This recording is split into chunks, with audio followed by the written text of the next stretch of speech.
All right, we're going to continue navigating our discussion on the First Amendment, freedom of expression, and navigate into the topic of um, unprotected and less protected speech under the First Amendment. We've talked about a couple of these areas, but I want to refresh your memory as we think through unprotected or the types of unprotected and less protected speech. Because speech is a fundamental right, you should always consider the question of, because of this fact, when should the government be able to prohibit or regulate speech, right? Considering that it's a fundamental right, when should government be able to prohibit or regulate speech? It also begs to question what speech is and should be unprotected or less protected by the First Amendment.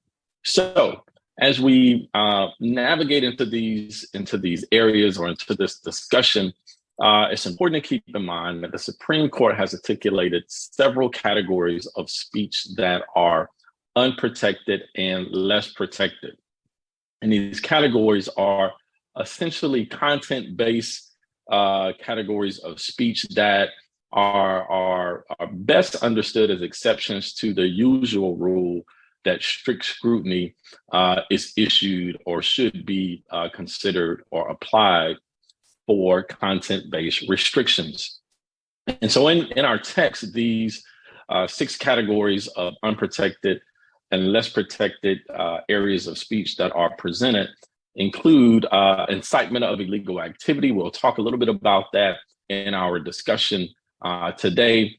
There's also speech that is likely to provoke, sometimes referred to or known as hostile speech or fighting words. And this category also considers racist speech or hate speech. We'll talk a little bit about that.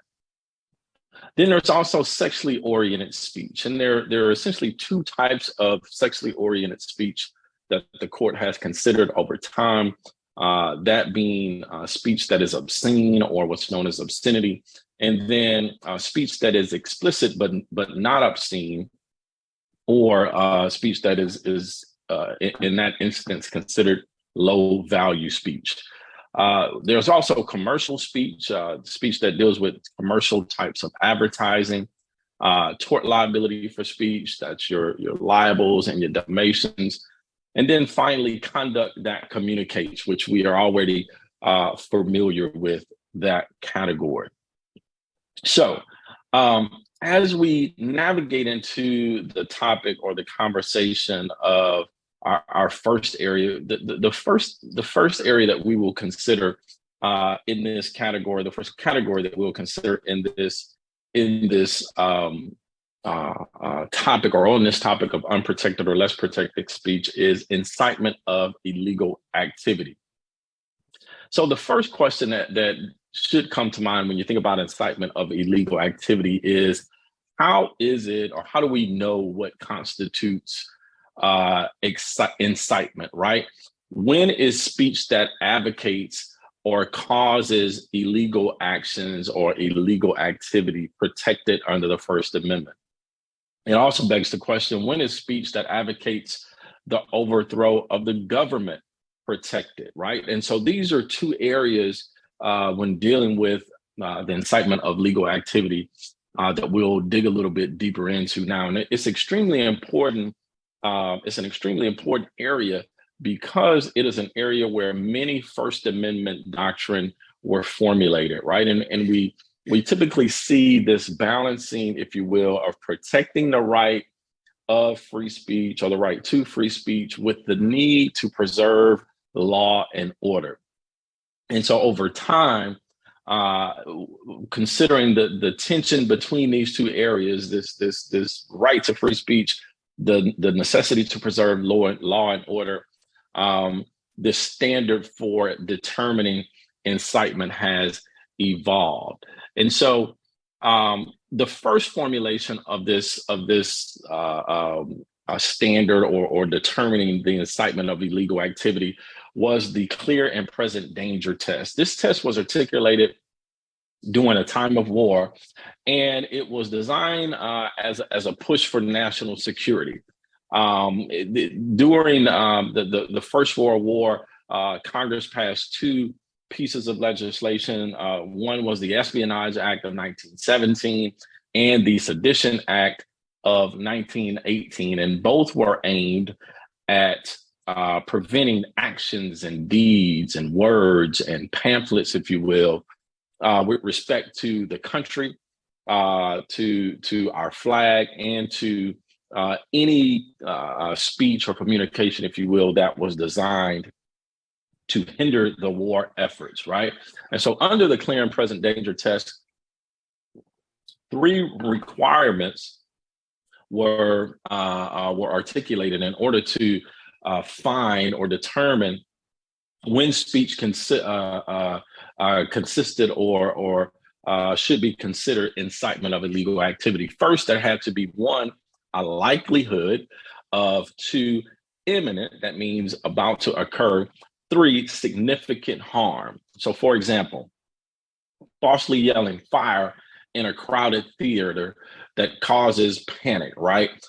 This would be a situation that, if measured under the clear and present danger test, would be determined to be an incitement of illegal activity. And so you see, or you consider this language, right? The likelihood of imminent significant harm developed or derived, if you will, from the language of several cases, some of the initial cases that considered the topic. You have Schenck versus the United States in 1919. Other related cases in the same year was the Frowork case, Frowork versus the United States, Debs versus the United States. And of course, which we won't hit on today, but still equally important, was Abrams versus the United States. So the first case that came before the court was the Schenck case, right? And in Schenck, a man circulated a leaflet in which he argued that the draft was unconstitutional involuntary servitude in violation of the 13th Amendment. And so his articulation was essentially equating the draft to slavery, right? The leaflet said, do not submit to intimidation and assert your rights. The leaflet also called for people to seek to have the draft law repealed. And he was convicted under a particular law that prescribed this behavior. He was actually tried and convicted under the Espionage Act of 1917. The court considered the question of whether such a document gets First Amendment protection depends on the facts and circumstances. We've already said falsely shouting, if you will, fire in a crowded theater and causing panic is not protected speech. The court said that in evaluating these types of questions, one should ask that the words in these circumstances and are these words of the nature to create a clear and present danger that will bring about the substantive evils, that is, the harm that Congress has a right to prevent. So it really boils down to being a question of proximity and degree. Causing or tempting men to enlist is a punishable crime that's not protected by the First Amendment. So again, causing or attempting to cause men not to enlist in the military to serve is a punishable crime that is not protected under the First Amendment. Similarly, in 1919, the court took up the case of Frowork, right? Frowork involved similar attempts by a newspaper to cause disloyalty or refusal of men to engage in the duty of military and naval service, right? Again, the court upheld the convictions in Frowork for violating the Espionage Act. And in the Debs case, also in 1919, you see the same act, right? A conviction under the same act and attempts to cause and incite insubordination, mutiny, and a refusal to enlist in the military and naval duties. The court adhered to the precedent from Frowork and Schenck and upheld the convictions in Debs. And so, again, this was the initial test, right? This clear and present danger test that was originally articulated around the time or during the time of the First World War. The next test was the reasonableness approach. And the reasonableness approach appeared in the 1920s and the 1930s regarding laws involving statutes that made it a crime to advocate the overthrow of the government. These types of statutes were known as syndicalism, right? And so the court examined these types of laws, these syndicalism laws, under the reasonableness test. And the primary case, or leading case, considering the reasonableness test was the case of Gitlow versus New York. You're familiar with that case because we talked about it earlier on in the semester as related to the 14th Amendment. Gitlow involved a state law that criminalized advocating, overthrowing, and overturning organized government by force, violence, or any other unlawful means.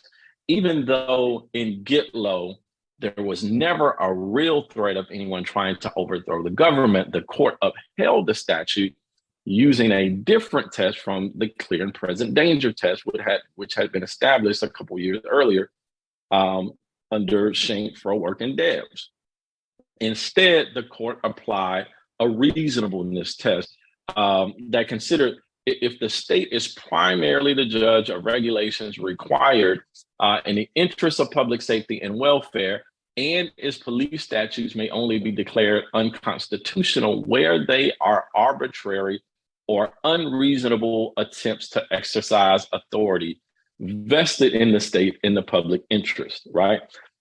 So again, instead of applying this clear and present danger test, the court says, look, when the state has the ability to pass certain regulations and these particular statutes, these police statutes, if you will, are called into question, they can only be declared unconstitutional if they are arbitrary or unreasonable attempts to exercise authority vested in the state. Now, it's interesting in Gitlow, the dissent saw no reason to depart from the clear and present danger test and would have overturned the conviction under the clear and present danger test analysis. And so the reasonableness test, if you will, was the second one. Subsequent to the reasonableness test was the risk formula. The risk formula examined the clear and present danger test in terms of likelihood, right? And so you see this return when you consider, or when the court considered the risk formula to the clear and present danger test. And so this test comes on the scene around the 1940s and 50s, in this time of a period, or this area in our history, evolved against the fear regarding national security, war, and communism, right? This was the height of the communist movement. We were in the throes of World War II. Communism is on the rise in the great state, or in the great country rather, of Russia.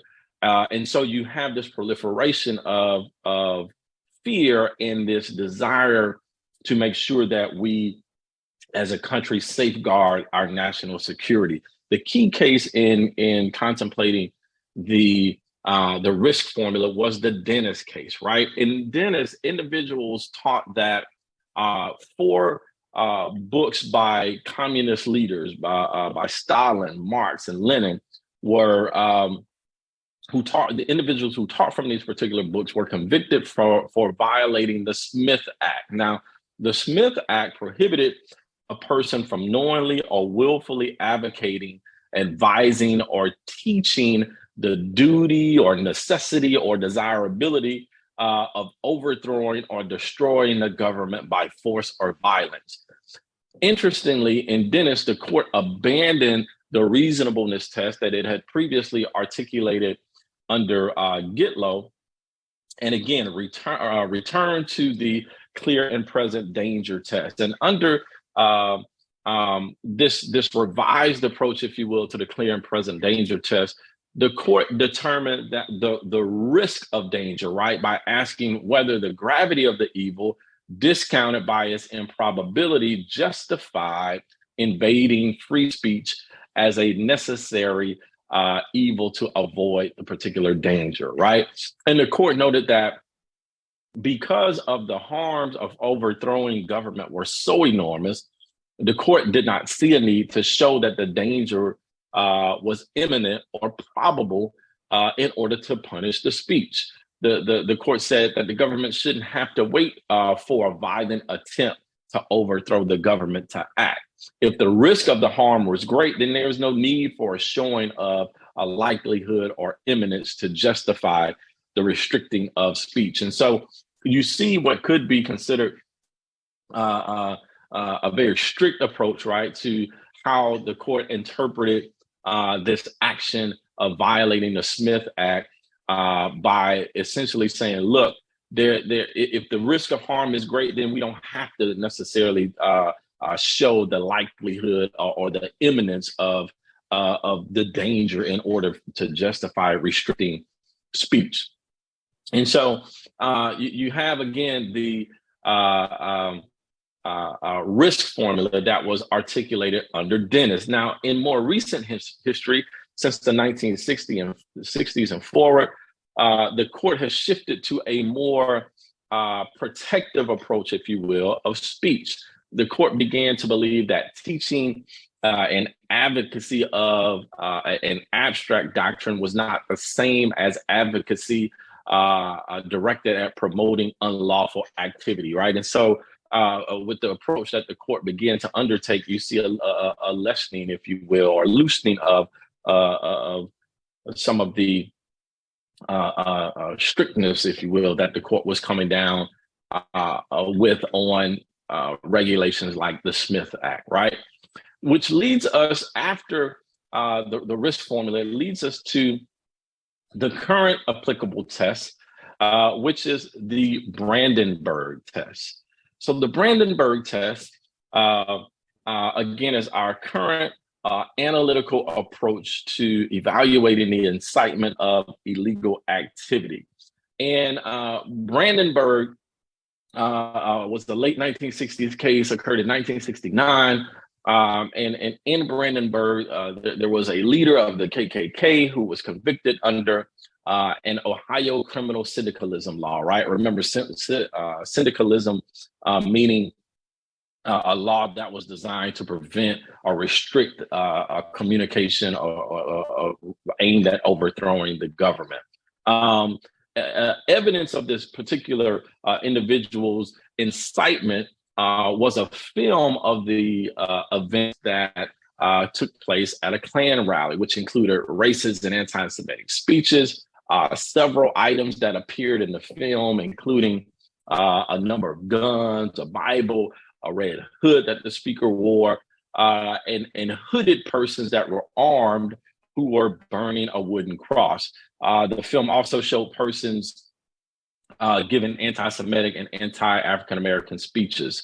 The court in Brandenburg held that the statute in question impermissibly purported to punish mere advocacy and forbid assembly with others merely to advocate the described type of action. The court reasoned that such a statute falls within the condemnation of the First and the 14th Amendment and is contrary to our First Amendment precedent. Importantly, from Brandenburg, the court articulated a test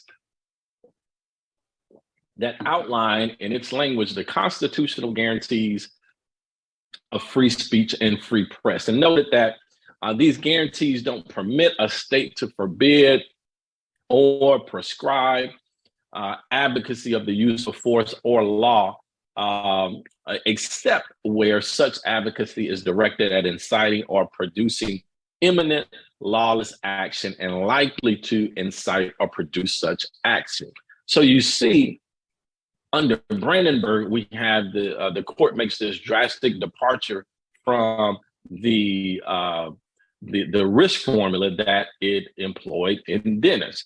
Under Brandenburg, the court essentially held that a conviction for incitement would be upheld if the situation presented imminent harm, if there was a likelihood, or if this imminent harm had a likelihood of producing illegal action, and it was done with an intent to cause imminent illegality. So this intent portion, right, was a new concept. This was something that had not been considered when employing the risk formula under Dennis, or even the clear and present danger test that essentially was very similar to this approach. And so you have the Brandenburg test that now is established, and subsequent to Brandenburg, you see other applications of the test. You see in Hess versus Indiana, where an anti-war demonstration occurs, and police denied access to a particular road. An individual who was a part of the protest said, "Look, well, we'll take the effing street later," right?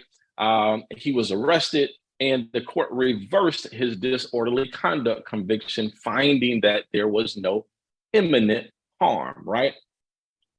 Similarly, in the NAACP versus Claiborne hardware case, you have a boycott of businesses by African Americans, and there were some threats of violence that took place against, or that was articulated against those who did not keep the boycott. The court said that under Brandenburg, the need for substantial likelihood of imminent harm was not present, and as a result, the convictions for these threats of violence could not be upheld. Note, however, in a more recent case, the government does have the power to, or the court has recognized that the government has the power to punish speech that materially funds terrorist organizations. And we see this this situation, or this consideration rather, in the Holder versus the Humanitarian Law Project. In Holder, the court essentially considers a law by Congress that prohibits knowingly providing material support or resources to certain foreign organizations and groups that engage in terrorist activities. The court allows in Holder speech to be the basis for conviction for materially assisting these types of organizations. The court holds, or held rather, in Holder that this material support statute was in fact constitutional as applied to the particular activities in that case. The court stated first that although in this case it's not a situation of pure political speech, as the plaintiffs argued, it still is a situation, not one, or the situation is not one of only conduct, and thus is subject to strict scrutiny. So again, although this is not a situation of pure political speech, the situation was not one of merely being conduct, right? And as a result, then the appropriate analytical framework was that of strict scrutiny. The court noted that the government's interest in combating terrorism was an urgent objective of the highest order. Read, it was a compelling interest, right? And the court noted that terrorist and non-terrorist activities cannot be segregated in these particular organizations. So even to support or promote peaceable, lawful conduct can further terrorism in some ways. And so the court relied on the fact that there is no way to distinguish where in the organization the support will go. So Congress was correct in finding that all contributions to the foreign terrorist organizations could be considered to further their terrorism. So, key takeaway here is the Brandenburg test, right? And so again, let me say this: an important part of Holder was that there wasn't even consideration given to Brandenburg, right? There was no discussion in the majority opinion regarding the Brandenburg case, or even the applicable tests that were outlined in determining an incitement conviction in Brandenburg. However, Justice Breyer did mention the case in his dissent.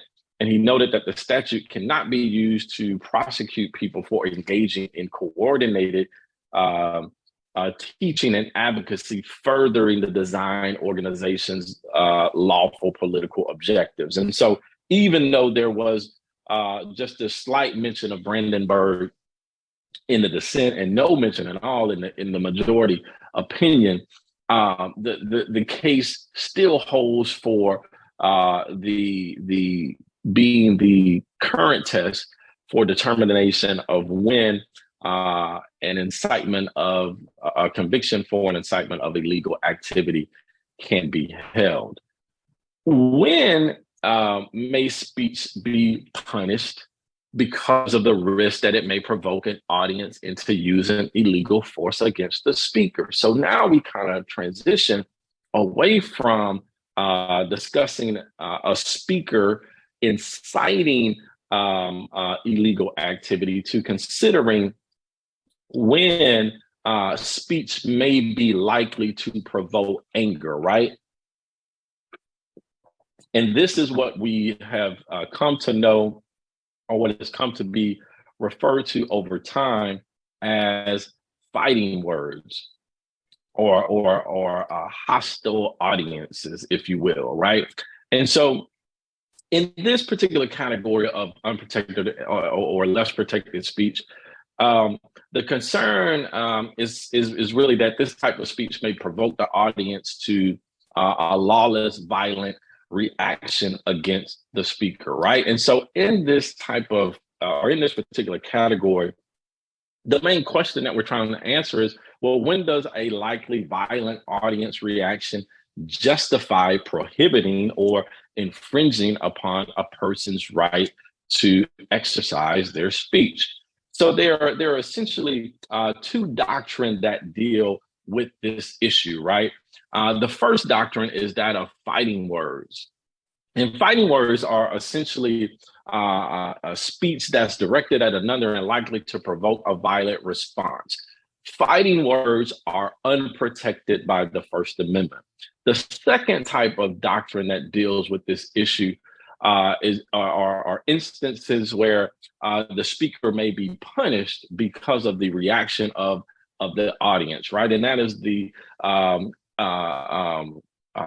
audience reaction, if you will, of the hostile audience type of consideration. Closely related, but distinctively different, is whether and when the government may prohibit and punish expressions of hate, or what we come to know, or what we've come to call hate speech, right? So let's unpack this a little bit more. So the first doctrine, that doctrine of fighting words, right?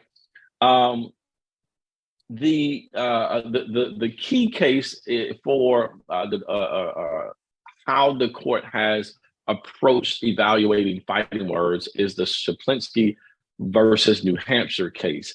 In Shaplinsky, you have a situation where Shaplinsky was distributing Jehovah's Witness literature in the city of Rochester, New Hampshire. He was informed that what he was doing was causing a problem with those passing by. But others told him that what he was doing was lawful. And so eventually, peace officers were commissioned to remove him to prevent a disturbance, right? As he was being removed, he yelled certain epithets at a peace officer. And because of this speech, He was convicted of violating a law that prohibited a person from addressing any offensive, derisive, or annoying word to any other person who is lawfully in any street or public place. Under that law, the court upheld his conviction. Interesting to note the court's approach. The court stated that there are certain words that get no First Amendment protection. These include the lewd and obscene, the profane, the libelous, and the insulting, or what we've come to call fighting words. Those words by which their very utterance inflict injury or tend to incite an immediate breach of the peace. The court noted that such utterances are no essential part of any exposition of ideas and are of such slight social value as a step to truth that any benefit that may be derived from them is clearly outweighed by the social interest in order and morality. And so we see that Shaplinsky essentially recognizes two instances where speech constitutes fighting words. The first is where the speech is likely to cause a violent response against the speaker, right? And so Shaplinsky certainly found himself in that situation. And the second is where it is an insult likely to inflict an immediate emotional harm. And so the court noted in the Shaplinsky case, considering these two instances, that there was not a situation where this insult was likely to inflict immediate emotional harm, such that the conviction could be upheld. Shaplinsky's conviction could be upheld because the language of the statute was not found by the court to violate his First Amendment rights. It's important to note that the court has never, since its holding in Shaplinsky, upheld a fighting words conviction, but it has never overturned Shaplinsky. Instead of overturning Shaplinsky, the statute is often looked at as vague or overbroad, right? And so the court has accomplished this by essentially using three approaches, right?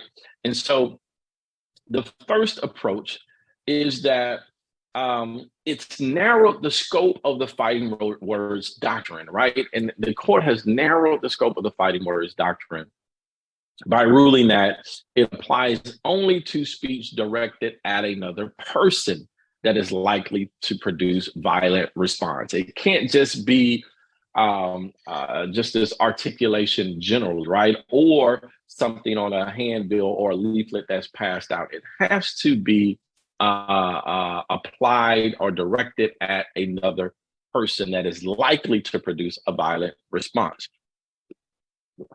The second approach is that the court frequently has found laws prohibiting fighting words to be unconstitutionally vague or overbroad. And the third approach, in terms of how it has accomplished maintaining, if you will, not upholding a fighting words conviction, but not overturning Shaplinsky, is that it has found laws that prohibit some fighting words, right, such as an expression of hate based on race or gender, to be impermissible content-based restrictions of speech. And because of that, it's very, very hard for hate speech based on race or gender, right, to be overturned, right, or any infringement. Laws that are designed to restrict that type of speech are very, very hard to be upheld. And we see this over time in several instances that the court has considered hostile audience cases. So you see where in the Street versus New York case, right, a minor case in your text, where the court has upheld a flag burning case or flag burning has upheld flag burning itself, rather, as speech protected by the First Amendment and is not fighting words, although certainly burning of a United States flag can be inflammatory, right? Particularly to military people or persons who have served, right? Or just consider themselves patriots or love our country, right? You can also see this application in the Texas versus Johnson case, a 1989 case, where the court held that flag burning was a form of speech protected by the First Amendment. It was a requirement that words be directed at a particular person, as earlier laid out in the Cohen case, right? And speaking of Cohen, Cohen was passed was considered rather by the court earlier in 1971, where the court determined that wearing a jacket with the words F the draft was not considered fighting words. Why? Because it was not directed at a particular individual as a personal insult, right? And so you see this, these several instances, right, where the court requires that these words that can be considered inflammatory or fighting words to be directed at a particular individual in order for them to be in order for the regulation to be or the conviction under a particular statute to be upheld. There are also other instances in your text where fighting words laws were invalidated as vague or overbroad. Chemerinsky talks about the Gooding case, Gooding versus Wilson, where the particular statute in that case at issue provided that any person who shall, without provocation, use to or of another and in his presence opprobrious words or abusive language tending to cause a breach of the peace shall be guilty of a misdemeanor, right? Man, our legislators weren't really keen on making the language of statutes very clear to read. But nevertheless, this statute essentially says that anybody who uses who speaks to another person or speaks of another person in his presence using words that are considered opprobrious or abusive that tend to cause a breach of the peace shall be guilty of a misdemeanor. And in this case, the court held that because the law may be and has been construed to apply to utterances that meet this dictionary definition of opprobrious and abusive, but which really can't, words that really can't be considered fighting words as defined in Saplinski, that the statute at question really had some constitutional difficulties. That's a long way of saying that the statute was overbroad, right? And so in Gooding, you see the court strike down this particular statute. Probably should have been struck down anyway because of the language, the way that it was poorly written. But I digress. You see in three other cases as well that were decided in 1972, which was the same year that Gooding was decided, that the court overturns fighting words laws by finding them to be impermissibly vague or overbroad. And Chemerinsky talks about the cases of Rosenfeld versus New Jersey, Lewis versus the city of New Orleans, as well as Brown versus Oklahoma. All of these cases overturned fighting words laws because they were deemed to be, these laws were deemed to be impermissibly vague and overbroad. The cases all involve the angry use of profanity in a manner that was likely to provoke the audience that was listening, right? In each of the instances, the court reversed the convictions, making it clear that speech is protected even if it is uttered in anger, if it's filled with profanities, and if it's likely to anger its listeners or its hearers, or in other words, if it's likely to anger the audience, right? So you have a couple of examples there, right, of instances where we We see the court narrowing the scope of the fighting words doctrine by applying it only to speech that's directed at another person. Narrow the scope by finding these types of laws, fighting words laws, unconstitutionally vague or overbroad.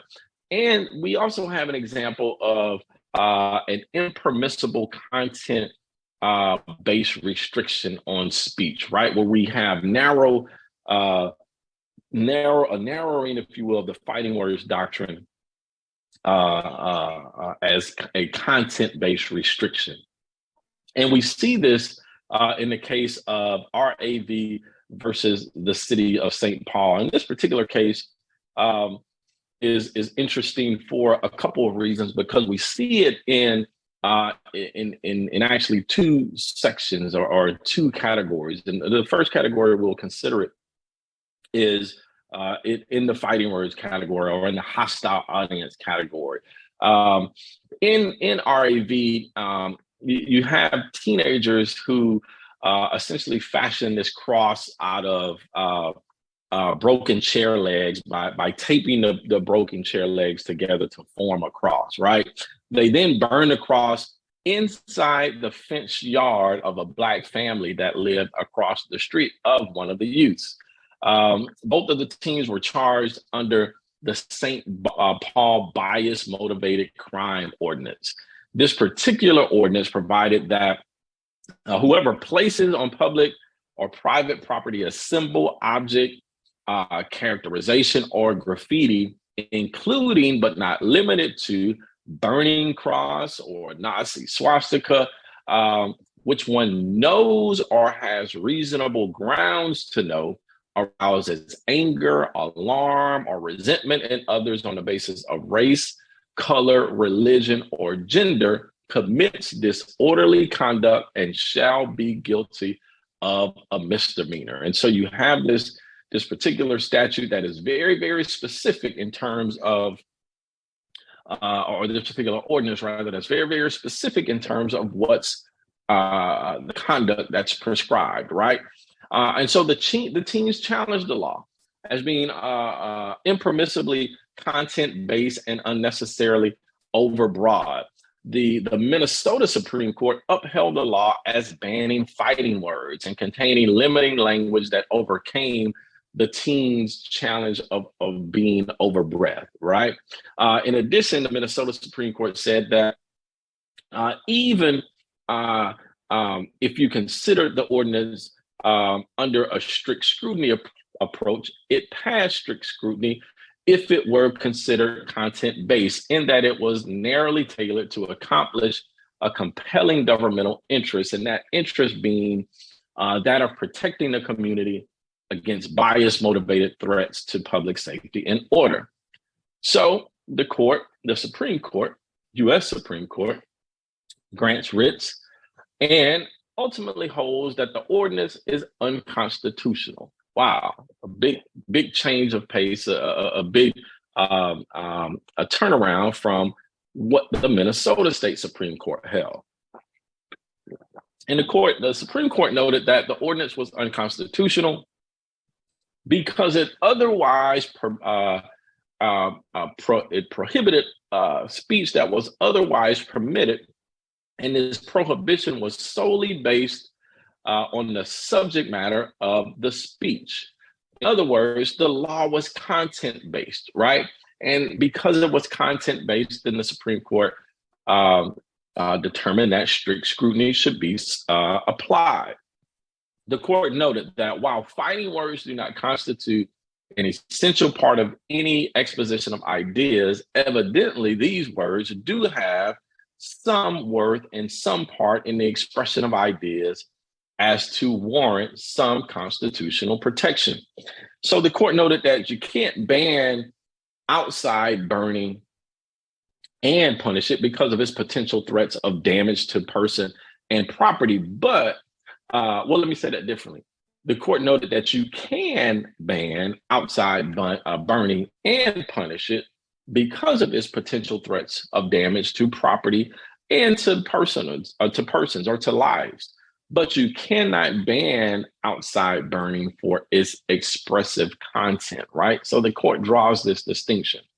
The court upheld the law, again, because the target of the law is that part of the speech which is not speech, but some other prescribable activity. So applying the rule to the facts, the measure is not narrowly tailored to silence fighting words, but a certain kind of fighting words, which in the court's opinion amounted to viewpoint discrimination, right?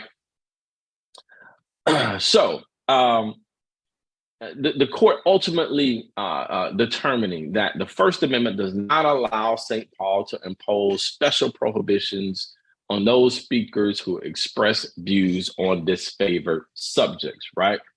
And so in a nutshell, RAV essentially means that a fighting words law will be upheld only if it does not draw content-based distinctions among types of speech, right? Such as by prohibiting fighting words based on race, but not based on political affiliation, if you will, right?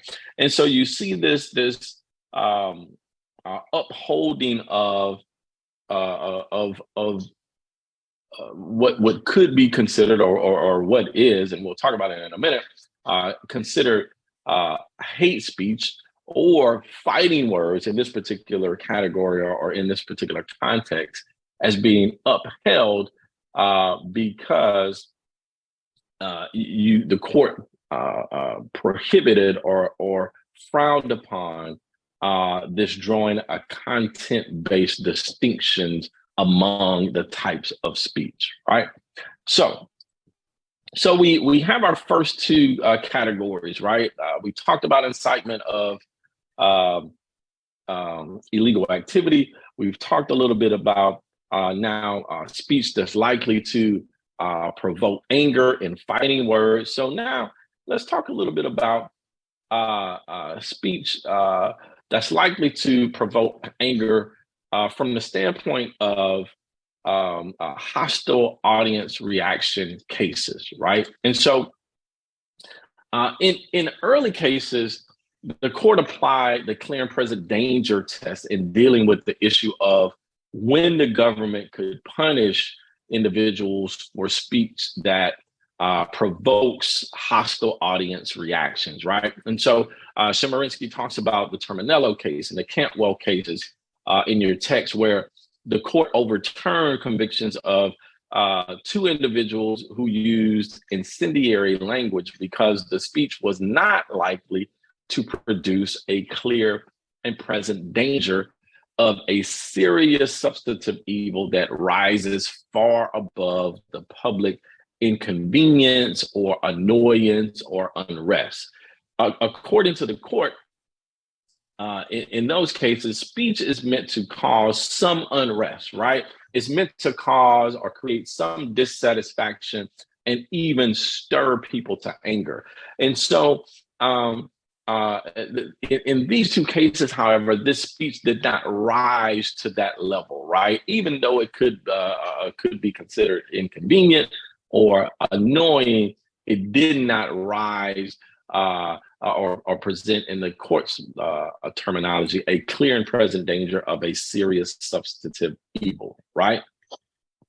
Chemerinsky also talks about the Feiner case, the Feiner. We won't go into the details of Feiner, but essentially in Feiner, the court used this clear and present danger test and allowed for the punishment of the speaker. Feiner gave essentially a pro-civil rights speech at a time in the 1940s, I believe it was, where or 1950, well, yeah, late 1940s, 1949, where giving pro-civil rights speeches wasn't a popular thing, right? This was during a time when civil rights was anything but a popular cause, right? And so one of the listeners of Feiner's speech said, "Shut him up or I will." This person was arrested and the court upheld his conviction. The court saw in upholding the conviction a clear and present danger, which it determined justified the conviction for the speech, noting Feiner passed the bounds of argument or persuasion and undertook to incite a riot. And so, and I want to be clear, the person who made the statement that, or the listener who said, shut him up or I will, wasn't the person who was arrested. Feiner was the person, right, who was arrested, and the court upheld his conviction for essentially suggesting that he passed the bounds of persuasion or argument and was intending in this instance to incite a riot, right? And so you see this instance of a hostile audience cases, right, where your audiences or speech could be regulated or infringed is a better term. The speaker who's making a speech can have his or her speech infringed upon if that speech is sought to or likely to provoke the anger of those who hear, right, or those who are in the audience to consider or receive the speech. So the final piece of this speech that is unprotected or less protected under the speech likely to provoke anger is what's known as hate speech or racist speech, right? And so the government's ability to regulate hate speech is one of the most controversial topics in First Amendment law, right? And so the issue essentially concerns a conflict between society's basic values of freedom of speech and equality, right? And hate speech can, of course, perpetuate inequalities, but any restrictions on speech is thought to say, hey, those are going to always cause or create First Amendment problems. So the question, really is, should hate speech be protected under the First Amendment? And the current law with regard to hate speech is really uncertain, right? You have the best example was that, or I shouldn't say the best example, one of the key examples was what we saw or what we just discussed, and the court laid out in its holding in RAV. Again, where the court declared the St. Paul, Minnesota ordinance that declared the St. Paul, Minnesota ordinance unconstitutional, that prevented or prohibited burning a cross in a manner that was likely to cause anger or alarm or resentment, right? Saying that the First Amendment prohibits content discrimination, right? The court says that the law was impermissible content-based discrimination. And the statute noted that, or the court considered that the First Amendment prohibited content discrimination, and this statute in its application did just the opposite, right? It was a content-based discriminatory statute, and it was content-based because it prohibited fighting words based on race and gender, but not other fighting words, such as fighting words that could be based on sexual orientation or one's political affiliations, if you will. Subsequent to RAV, which was again handed down or decided upon the court back in 1992, a more recent case, the court considered was the Virginia versus Black case. And the court heard in this instance in 2003, two separate cases regarding cross burning. The first case was cross burning by a gentleman by the name of Barry Black on a private farm with the owner's permission, right? And so you have the permission of the owner to give this gentleman or allow this gentleman to burn a cross on his farm. The second case consisted of a cross burning by two individuals in the yard of an African American who lived next door to one of them. And this was not done with the African American owner's consent, right? And so you see, we have another cross burning case where, like RAV, the statute was struck down because it was targeted at the content of the speech, right? Because the statute was designed to eliminate this intimidation instead of targeting the conduct itself, right? Or let me say it differently. The statute was designed to eradicate intimidating speech rather than eliminating or eradicating the conduct itself. The court considered that the statute in question was problematic because it created a presumption that cross-burning was done with the intent to intimidate. And so again, the court notes that you cannot ban all cross-burning because it is a form of expression. Now, Justice Thomas, in his dissent, however, wrote that he thinks it's conduct and not speech because it's clearly inherently threatening and intimidating, right? Nevertheless, the majority says that cross-burning done with the intent to threaten or intimidate, being a true threat with proof thereof, is not protected by the First Amendment. Apparently, the court here distinguishing that there's a distinction between cross-burning by the KKK on an isolated farm and individuals burning across on the lawn of their African-American neighbor, right? And so in Virginia, the court essentially holds that this prima facie evidence provision was unconstitutional as applied to the individual who burned the cross on the private farm with the owner's consent. And there should be, there should not be, or there should be guilt just by burning the cross. There needs to be a showing, if you will, of a true threat with the intent to intimidate. And so in the instance of Barry Black's case, where he burned the cross with the owner's permission, the court remanded the case back to consider whether there was a possibility of a true threat in that instance. So, all right. So we've navigated through several of our topics as it relates to unprotected and less protected speech.